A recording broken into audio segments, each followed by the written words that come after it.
आप शुरू कीजिए।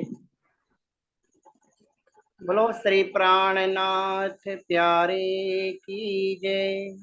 श्री सतगुरु महाराज की जय। सतगुरु श्री रामरतनदास महाराज की जय। समस्त सुंदर साथ की जय। प्रणाम जी। सभी सुंदर साथ जी के श्री चरणों में कोटि कोटि प्रणाम। मेरे सतगुरु तुसी मेहर करो, मैं दर तेरे ते आई होइया। मेरे सतगुरु तुसी मेहर करो, मैं दर तेरे ते आई होइया। मेरे कर्मा वल ना वेख्यो जी, मैं कर्मा तो शरमाई होइया। मेरे कर्मा वल ना वेख्यो जी, मैं कर्मा तो शरमाई होइया। मेरे सतगुरु जी तुझी मेहर करो, मैं डर।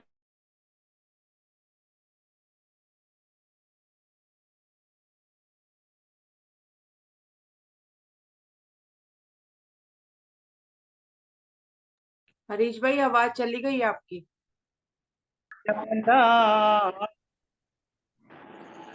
वो असल खजाना पा जांदा, जो दर तेरे आ जांदा। वो असल खजाना पा जांदा, मैनू भी खाली मोड़ी ना। मैं भी दर तेरे आस लगाई हुईया, मैनू भी खाली मोड़ी ना। मैं भी दर तेरे आस लगाई होइया। मेरे सतगुरु जी तुझ मेहर करो, मैं दर तेरे ते आई होइया। मेरे सतगुरु जी तुसी मेहर करो, मैं दर तेरे ते आई होइया। मेरे कर्मा वल ना वेख्यो जी, मैं कर्मा तो शरमाई होइया। तुसी तारण हार त्यों होंदे हो, डुबदियां नू पार लगोंदे हो। तुसी तारण हार त्यों होंदे हो, डुबदियां नू पार लगोंदे हो। मेरा भी बेड़ा पार करो, मेरा भी बेड़ा पार करो। मैं भी दर तेरे आस लगाए होइया, मेरा भी बेड़ा पार करो। मैं भी दर तेरे ते आई होइया। मेरे सतगुरु जी तुसी मेहर करो, मैं दर तेरे ते आई होइया। मेरे कर्मा वल ना वेख्यो जी, मैं कर्मा तो शरमाई होइया। मेरे सतगुरु जी तुसी मेहर करो, मैं दर तेरे ते आई होइया। सब संगी साथी छोड़ गए, सब रिश्ते नाते तोड़ गए। सब संगी साथी छोड़ गए, सब रिश्ते नाते तोड़ गए। तू भी तू भी किधर है तो ठुकराइया ना, मैं सोच के घबराई हुईया, तू भी किधरे ते ठुकराइया ना। ये सोच के मैं घबराई हुईया, मेरे सतगुरु जी तुसी मेहर करो। मैं दर तेरे ते आई होइया,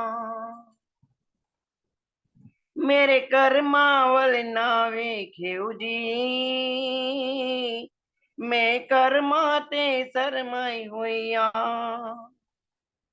मेरे कर्मा वल ना वेख्यो जी। मैं कर्मा तो शरमाई होइया, मेरे सतगुरु जी तुसी मेहर करो।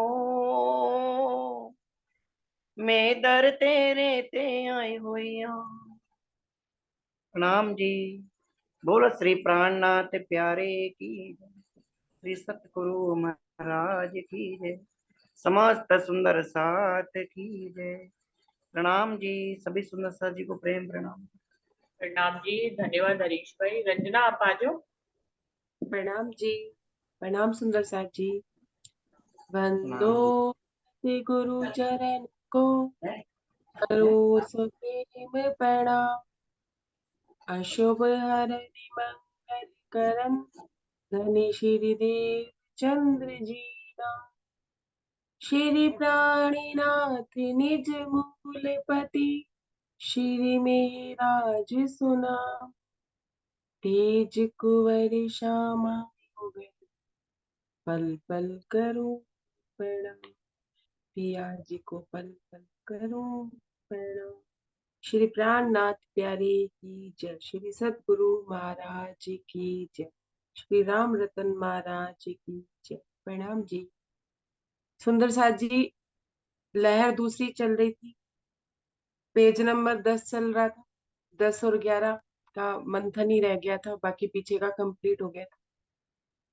महाराज जी की माता जी का धाम गमन हो जाता।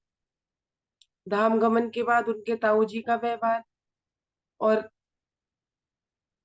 वो सुनार था उनका व्यवहार। और महाराज जी कहते हैं मेरी दौड़, सब मेरा जीवन मुझे दिखाई दे रहा था। महाराज जी अपना जीवन दृष्टा बन के देखते हैं, सुनते, ना खेल में दुखी हो रहे हैं ना सुखी हो रहे हैं, और हम खेल में दुखी भी हो रहे हैं और हम सुखी भी। 10 नंबर पेज का बातूनी अर्थ हो गया था। पेज नंबर 11 पे थे हम, जब महाराज जी कहते हैं कि मेरे ताऊ जी को मैं चून देकर और गुड़ देकर मैं दौड़ा। कहाँ दौड़ा? गाड़ी का पता करने के लिए, कि अगर किसी के घर कोई मरा है तो मैं गाड़ी का पता करूं और मेरी माँ को भी वो लिवा ले जाए। सुंदर साथ जी, इसमें महाराज जी ये कहते हैं, चाहे माया की समस्या हो, चाहे आत्मिक समस्या हो, चाहे आत्मिक उत्थान करना हो, चाहे माया में कुछ करना हो, लेकिन भागना खुद को ही पड़ता है। जब हम भागते हैं तो राजी अपने हमारे लिए रास्ते खोल देते हैं, लेकिन हमें प्रयास खुद ही करना पड़ता है। राजी की राह में भी हमें खुद ही अपनी चाल चलनी पड़ती है। हम एक दूसरे से अपने अनुभव शेयर कर सकते हैं, लेकिन मेरी चाल कोई और नहीं चल सकता और किसी और की चाल हम नहीं चल सकते, क्योंकि जो खाना खाएगा पेट उसी का भरेगा। महाराज जी हमें ये संदेश दे रहे हैं कि हमें अपने अपने रास्ते खुद बनाने पड़ते हैं, हमें अपने अपने रास्तों को खुद ही देखना पड़ता है। ये बात महाराज जी हमें ये समझाना चाहिए। ऐसा नहीं हो सकता कि हम अपनी कमाई आपको दे दें, आपकी कमाई हमको दे दें। बस हम अपने अनुभव, अपना एक्सपीरियंस शेयर कर सकते हैं, जो महाराज जी इसमें बात बताए। अब महाराज जी कहते हैं, पेज नंबर 11। अब महाराज जी कहते हैं कि मैं अपने पड़ोस के घर गया, जाते ही मैंने दरवाजा बजाया। एक बूढ़ी सी औरत आई, और उसने एक जब दरवाजा खोला तो मैंने सीधा ही पूछ लिया, कोई मरा है क्या? महाराज जी कहते हैं वो मुझे गालियां देने लगी कि अपना मरा वरा खुद बना। तो महाराज जी कहते हैं मैं उसका भौंकना सुनता। सुंदर साथ, इसमें महाराज जी हमें ये बताना चाहते हैं कि सत्य की बात कोई डायरेक्ट सुनेगा ही नहीं। उसे घुमा फिरा के सुनाओगे, समझा के सुनाओगे तो फिर उसको समझ आएगी।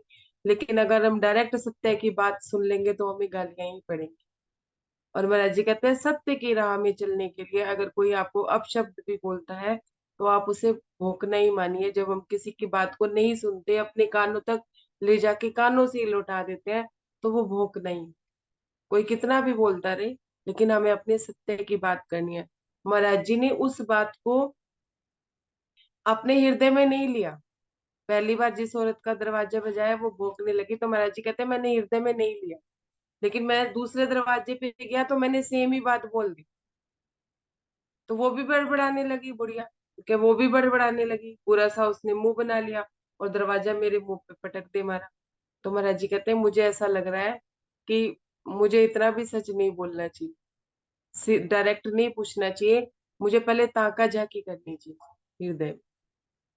सुंदर साथ जी, उसके बाद महाराज जी कहते हैं मैंने घरों में ताकना झांकना शुरू कर दिया कि हाँ भाई कोई है, किसके हृदय में, किसी के घर में भीड़ है, तो मैं पूछूं कि तुम्हारा कोई मरा है क्या। सुंदर साथ जी, महाराज जी कहते हैं किसी को सत्य की बात देनी हो तो उसकी पात्रता देख के दी जाती, उसके हृदय में पहले झांका जाता है कि वो उस बात को लेने लायक भी है या नहीं। ऐसे नहीं कह सकते, सीधी सीधी बात नहीं कह सकते।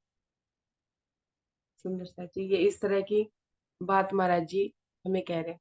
फिर महाराज जी कहते हैं कि एक घर में मुझे भीड़ दिखी, उस घर में कोई मरा हुआ था। अब सुंदर साथ जी, यहाँ मरे हुए का क्या भाव है? प्रसंग तो उनकी माता जी का ही चल रहा, पर महाराज जी कहते हैं कि मेरे को इन्हीं परिस्थितियों में राज्य के करीब किया, जब मैंने देखा कि उसके अंदर से कुछ मर गया है, उसका दिल टूटा हुआ है, कुछ है, उसको ही सत्य की बात समझ आएगी। जिसके अंदर अभी माया जीवित है और माया उसे अभी परेशान कर रही है, उसके हृदय में सत्य की बात जाएगी ही नहीं, क्योंकि वो माया का घेरा, माया उसके ऊपर घेरा डाली हो। महाराज जी ये भाव हमें बता रहे हैं। फिर महाराज जी कहते हैं कि जब मैंने दरवाजों से झांका तो एक व्यक्ति मुझे मिला, एक घर मुझे मिला जिसमें डेथ हुई हुई थी। मैंने जाके उनको अपना मतलब बताया, मैंने उनको जाके अपना स्वार्थ बताया। उन्होंने भी सहर्ष मेरे उस स्वार्थ को एक्सेप्ट कर लिया और मुझे कहा कि जाओ अपनी माँ को बांध बुंध दो, हम लेने आएंगे सब। थोड़े समय बाद ही महाराज जी जब घर गए तो सारा क्रियाकलाप जो क्रियाक्रम होना था वो उनके ताऊ जी करके बैठे थे, पिंड भी बना के बैठे थे, दिया भी जला के बैठे थे। तो महाराज जी कहते हैं कि मैंने भी ताऊ जी को जाके बोला कि आप चिंता न करिए, गाड़ी अभी जल्दी ही आ जाए। सुंदर साथ जी, महाराज जी कहते हैं कि मैं मेरी माँ पे बोझ था। क्यों? क्योंकि मैं कुछ कर सकता नहीं था, छोटी मेरी उम्र थी, और मैं अपनी माँ पे बोझ था। लेकिन जब वो बोझ लादने वाली गाड़ी आई तो उसके ऊपर मैंने अपनी माँ को बोझ समझ के उसके ऊपर लाद दी, क्योंकि अब उनका तन हमारे लिए बोझ हो। सुंदर साथ जी, महाराज जी की ये जीवन की सच्चाई महाराज जी को अंदर तक भेद गई। ऐसा नहीं है कि महाराज जी को अपनी माता के मरने का दुख हुआ या तकलीफ हुआ, उन्होंने क्रिया मतलब विरह किया, वो रोए पिटे।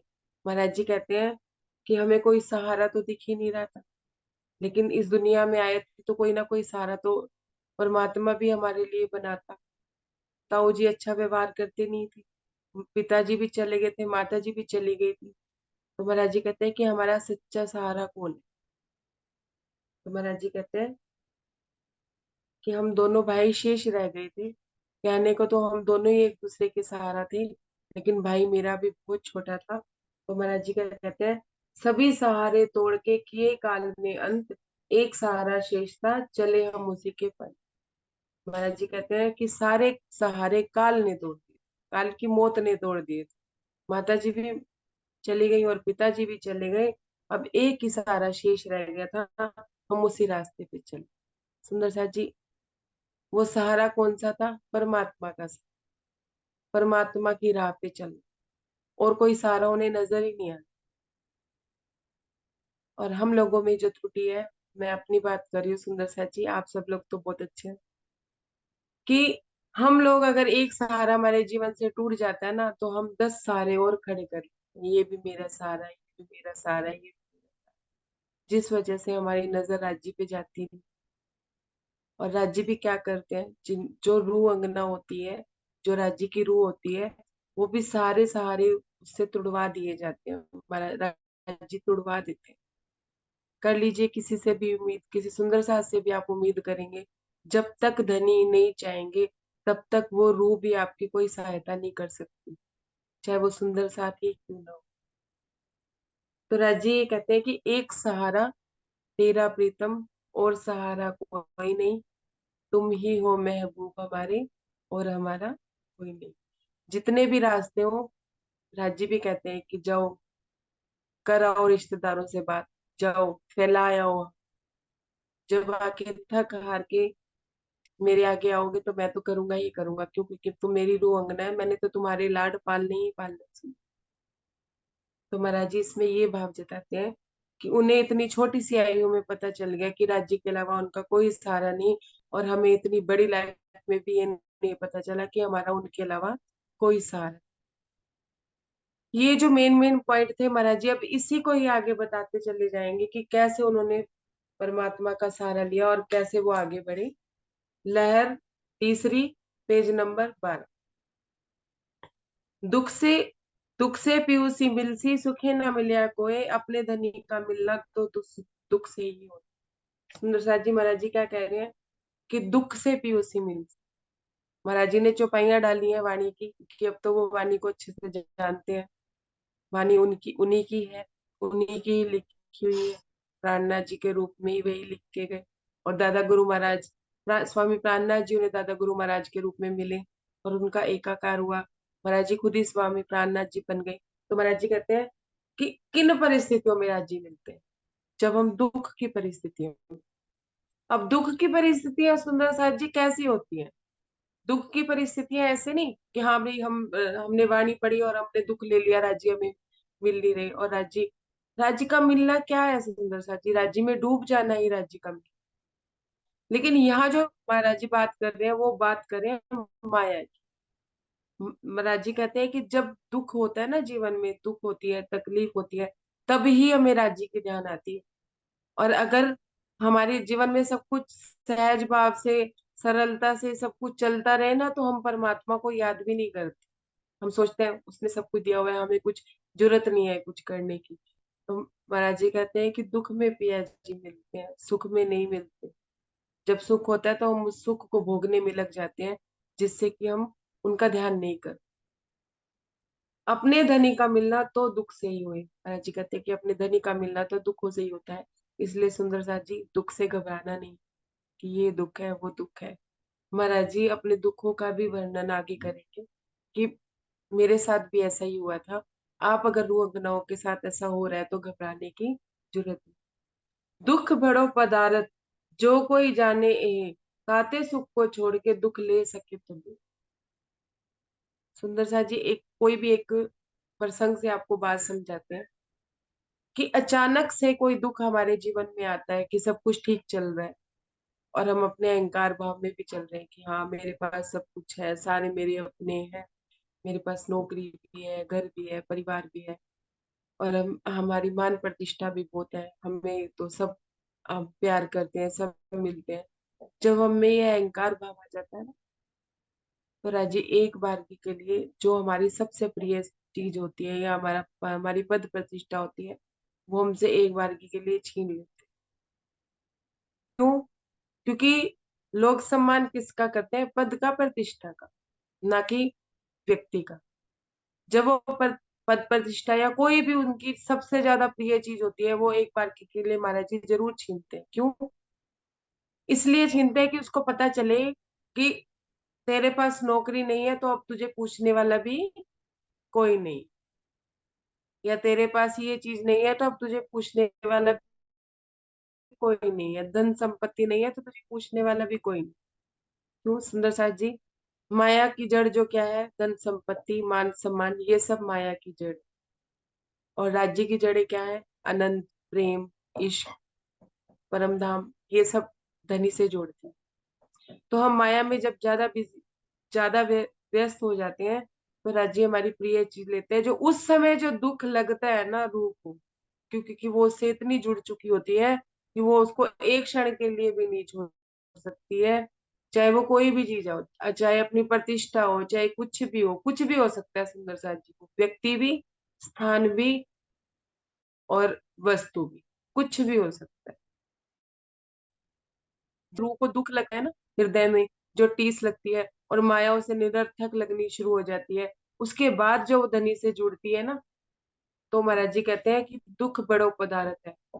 जो ये जान जाता है ना कि दुख बहुत बड़ा पदार्थ है, कि हम माया की चीजों से दुखी होते हैं, तभी हम राज्य की तरफ जाते हैं, नहीं तो हम राज्य की तरफ जा नहीं पाते हैं। माया में दुख नहीं होगा तो हम राज्य को नहीं देख पाते हैं।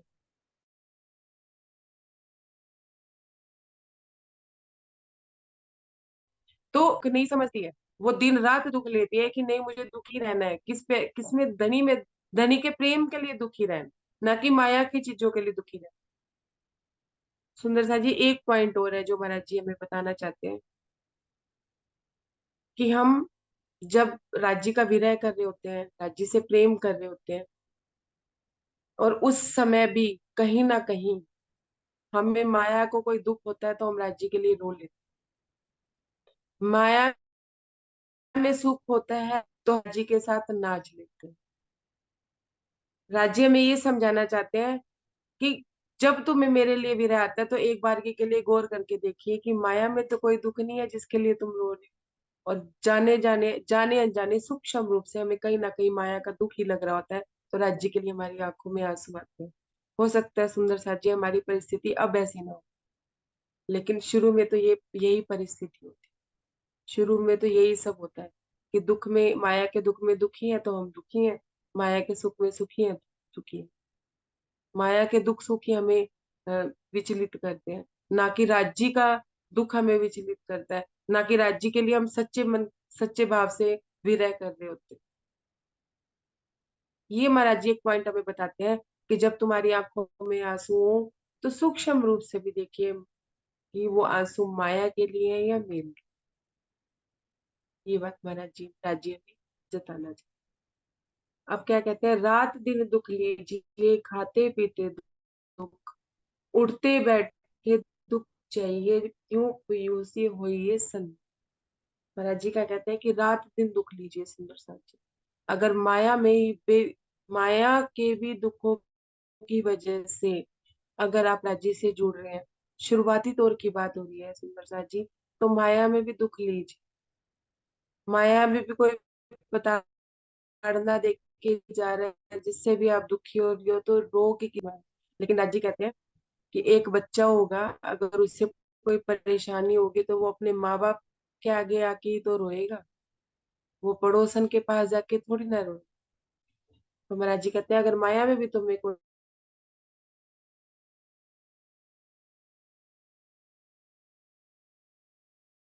कोई दुख है तो दिन रात अपने धनी के दिन में रोग भी लगे, तो अपनी माया के दुख को भी राज्य के अलावा किसी के आगे नहीं बोले। ऐसा नहीं कि माया में कोई दुख है आप पड़ोसी को बोल रहे हो, आप किसी को बोल रहे हो, या आप अपने रिश्तेदारों को बोल रहे हो, तो वो आपके सामने तो आपके दुख को सुनेंगे लेकिन बाद में उन दुखों का ही वो मजाक बनाए। तो राज्य कहते हैं वो दुख भी तूने मेरे को ही बताना, राज्य को ही बताना। और जिससे कि जिससे हम ज्यादा बात करते हैं ना, जिसके साथ हम ज्यादा समीप तय करते हैं, उनके साथ हमारा एक रिश्ता बन जाता। तो राजी कहते हैं शुरुआत में तो तुम मुझसे अपने माया के दुख दुख भी बताओगे तो तुम मेरे सन्मुख होके, कम से कम मेरे सामने बैठ के तो मेरे रोओगे, मेरे सामने बैठ के तुम मुझे बात करोगे, किसी बहाने से सही तुम मेरे सामने तो आओगे। सुंदर साथ जी परिस्थितियां राज्य ही देते हैं हमें, वो उस परिस्थितियों में हमेशा इस बात को ध्यान रखना चाहिए कि जो परिस्थिति राज्य हमें दे रहे हैं, और जब वो सब राज्य की इच्छा से रहा है, तो हमें राज्य की चाल को समझना चाहिए कि राज्य क्या करवाना चाहते हैं। मान लीजिए माया में हमें किसी चीज की जरूरत है, अगर हमें नहीं मिल रही, तो इसका मतलब धनी कुछ और करवाना चाहते हैं, धनी की इच्छा कुछ और है, या वो चीज हमारे लिए सही नहीं। तो हमें क्या होना है, धनी के सन्मुख होना, धनी से जुड़ना है। सुंदर साथ जी आगे क्या कहते हैं, श्री मामती के पीछा ना देखिए ना किसी परवाह, एक धाम हृदय में लेके उड़ाए जी। महाराज जी कहते हैं कि अब तो हमें वाणी का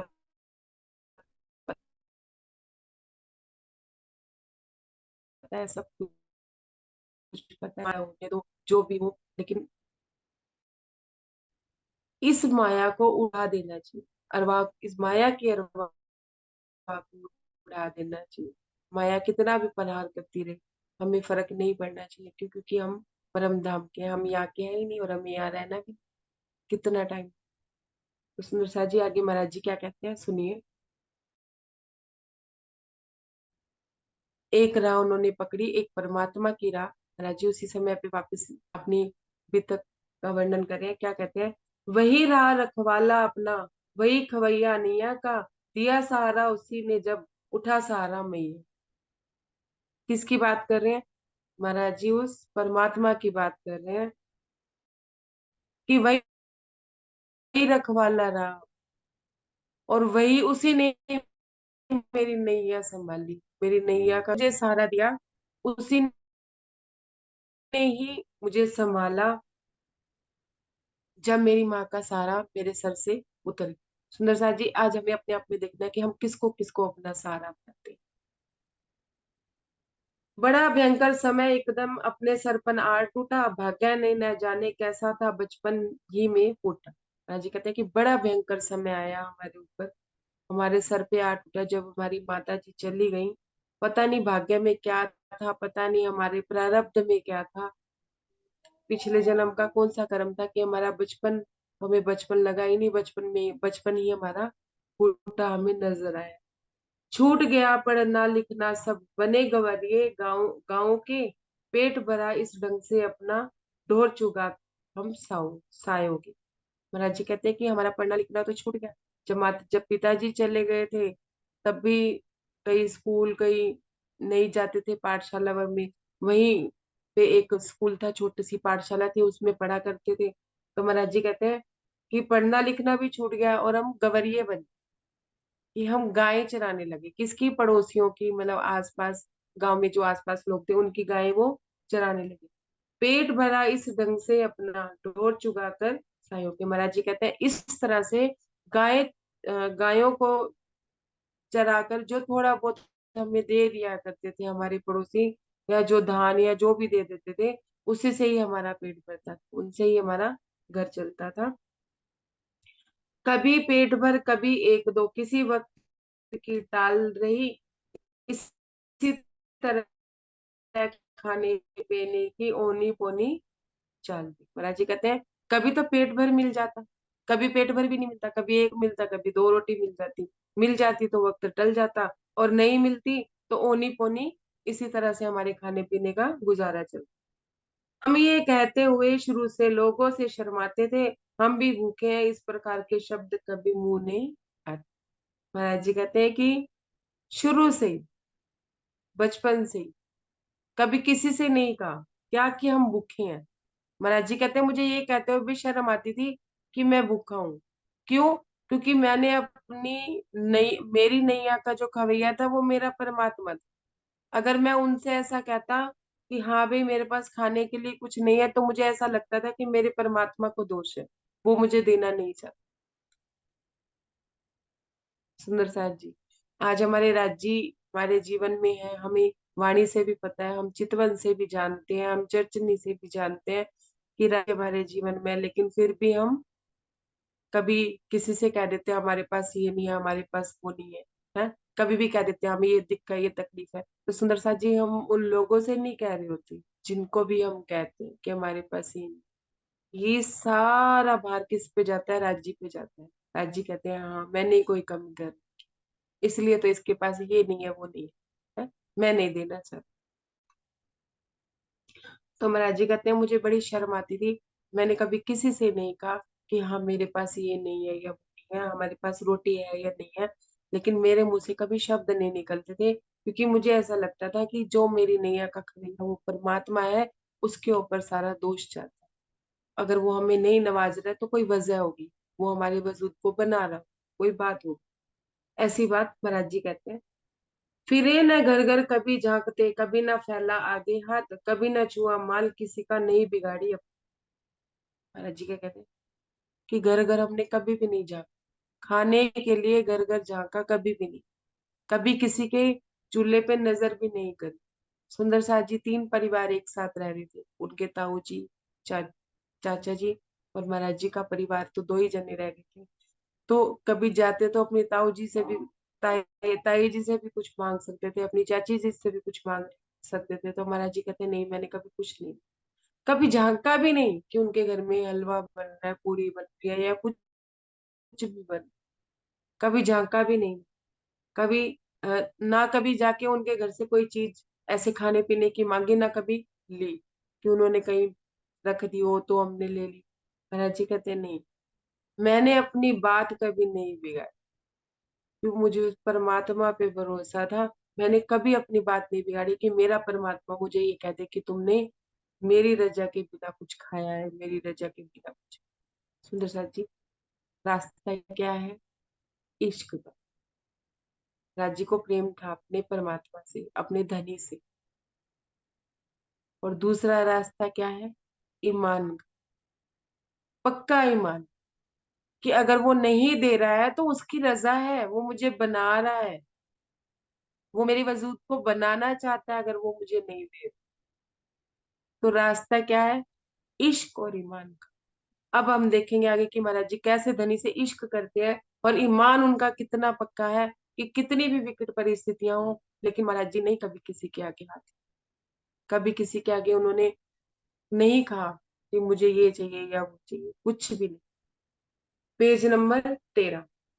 किसी खेत से पके नाज की बल्ली तक इक ना तोड़ी, बला से भूखे हैं होने दो, पेट भरा हो या महाराज जी कहते हैं जब किसी का खेत कट जाता था ना, खेत कटने के बाद जब सारे गेहूं ले जाते थे, उसके सॉरी, जब गेहूं पक जाता था तो उसकी बल्लियां तैयार हो जाती, मतलब गेहूं की वो बड़ी बड़ी बल्लियां तैयार हो जाती है ना। तो महाराज जी कहते हैं भले ही खेत पक जाता होगा, लेकिन हमने किसी के खेत में से एक बल्ली भी नहीं तोड़ी कि चलो एक बल्ली तोड़ लेते हैं, उसमें से कुछ गेहूं निकल जाएगा वही खा लेंगे। महाराज जी कहते हैं नहीं, कभी एक एक बल्ली तक नहीं छोड़ी, भले ही कि भूखे हो, भले ही हम भूखे हों, लेकिन अपने परमात्मा की तरफ से हमने कोई ऐसा काम नहीं किया कि हमारे परमात्मा को हम पे शर्म आए या हमें उनके आगे शर्मिंदगी हो। महाराज जी कहते हैं होने दो, भले पेट खाली हो चाहे भरा हो, कोई फर्क नहीं, लेकिन मैंने अपनी रहनी कभी कभार खा जाते, किया सबर उससे ही अपना कर परिणाम उसको खाते।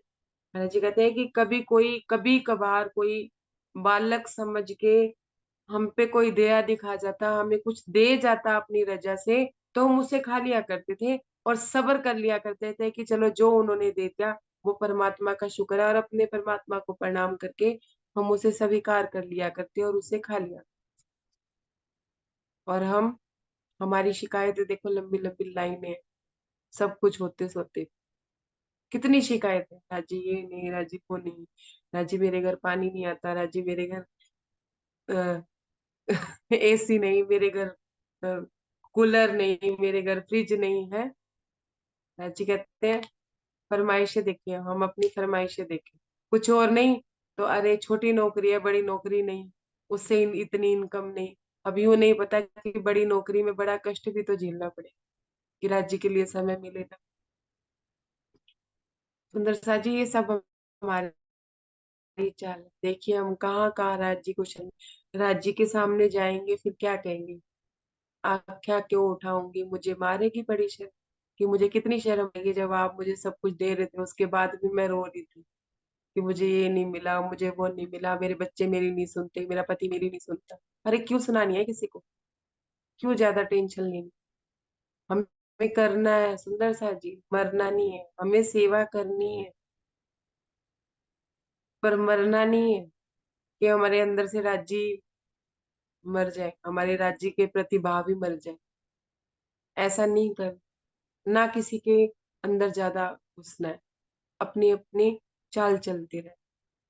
महाराज जी क्या कहते हैं कि उसे ही सबर करके अपने परमात्मा को प्रणाम करके खा लिया। करते थे। श्री महामती के एक मोमिनो, शुक्र गरीबी सबर, इन विद दोस्ती हक की, प्यार कर सको तो कर।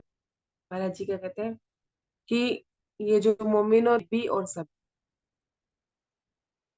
सुंदर जी, गरीबी कैसे कि अगर हमारे पास कितना भी,